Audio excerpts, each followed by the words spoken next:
Ganpati Bappa Morya. So happy Ganesh Chaturthi to all the viewers from Dr. Vineet and myself. Honestly, for me, when you grow up in Mumbai, there always will be an element of Ganpati in your life. Definitely. Whether you like it or not. Yes. You moved into Mumbai at age 18, right? Yeah.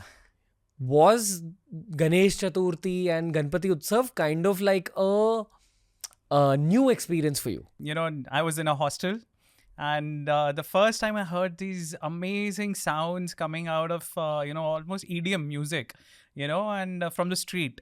And I'm like, what the hell is happening here? And I just ran out with a couple of my friends, and we saw this amazing Ganpati idol being taken for Visarjan. That was the last day.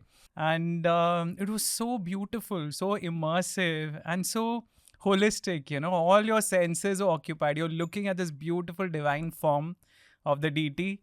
There's amazing music. There's bonhomie. There's, people with positive vibes all around you, and you're dancing your heart out.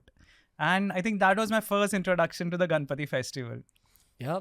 Through the show, through all the tantrics we've had on, I've learned this one secret about the world of Tantra, which is that if you see a Sanatani deity with the head of an animal, so this could be Hanumanji, Narsim, or Ganpati Bhagwan, they're fast responding deities. They come down very fast to come and help you.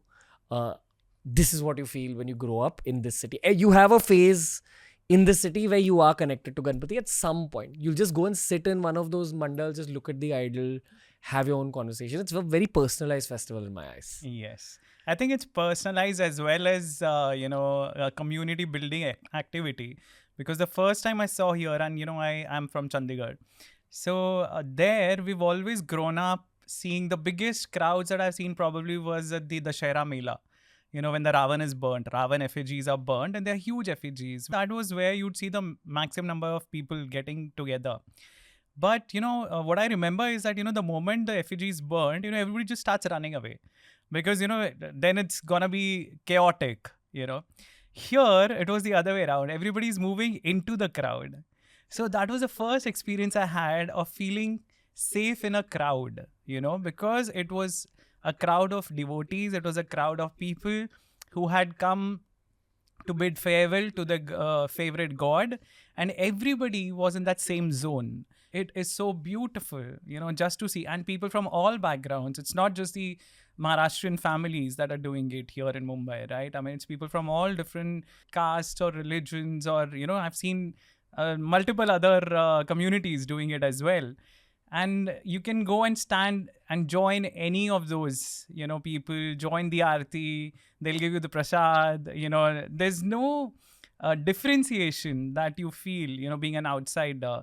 And I think that is the most beautiful aspect of this. It can be personalized. Yes, in my heart, I'm thinking of the deity, but I'm also a part of this bigger community. The way volunteers organize the traffic, because of course it's too much for the police to handle. There's, all these, what we call in Punjabi, chabil, where you have these people giving water and, vada paos for the pilgrims who are walking in. So all that happens, all through volunteers, all through individual efforts coming together to make an experience, which is enjoyable for the entire community. I think that's so beautiful. What was your understanding of Ganpati when you weren't in Mumbai? So Ganpati, of course, I knew. I had read all these comics while growing up. I was a big fan of Amar Chitra Kathas. So I had read the story. I was quite fascinated by the story that, there's this just kid, and I myself was a kid. So the kid is so strong that he can defeat the army of Ganas, he can defeat the army of Devas, and he can fight with Lord Shiv himself, right? So I found it a very fascinating tale, a very fascinating story. So Ganesh, of course, this story I knew, and later when I came here and I saw all the festivities and I started going deeper into our scriptures, I also realized that there's a second level of symbolism that comes into play, where you realize that Ganesh is created by Parvati alone, right? And this child, I think it's again in the Skanda Puran that Parvati says, when she wants Shiva to revive her son. So she tells her husband that this child was created by me. So it has only the element of Prakriti in it. It does not have consciousness. So you bless him so that he gets that Chetana. So this child is right now Jad. And the Chetan component will come from Lord Shiv. Chetana is consciousness. So Shiv is the soul. And Shakti is the Prakriti. So Prakriti, or in simpler terms, if you see the nature around us, I'm not talking about trees and stuff, but if you see plants, if you see mountains, if you see rivers, if you see oceans, they do not have an inherent consciousness, right? They are existing. They are part of Prakriti. But what has consciousness is the living beings, right from plants, of course. But this consciousness can only come when Shiv blesses Prakriti. So again, the union of Shiv and Shakti needs to come for Ganpati to become worshipable.